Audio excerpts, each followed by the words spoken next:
E eu moro ali, ó. Ali aonde? Aqui, ó, nessa casinha branca. Você me leva ele, por favor, que eu não aguento carregar meu marido.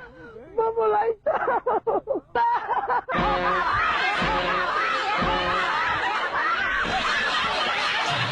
Amor, meu amigo.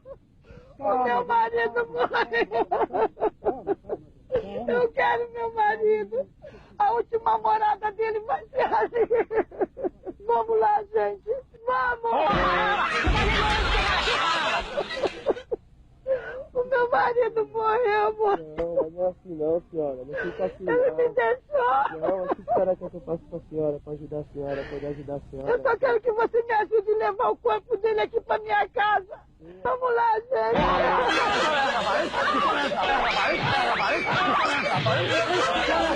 Pra não machucar meu querido, viu?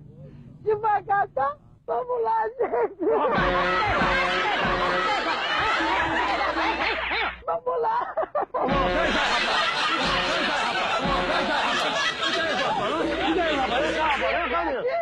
Calma! Deixa no creio! Me ajuda a levar, é rapidinho, tá? Vamos lá, gente, vamos lá, gente.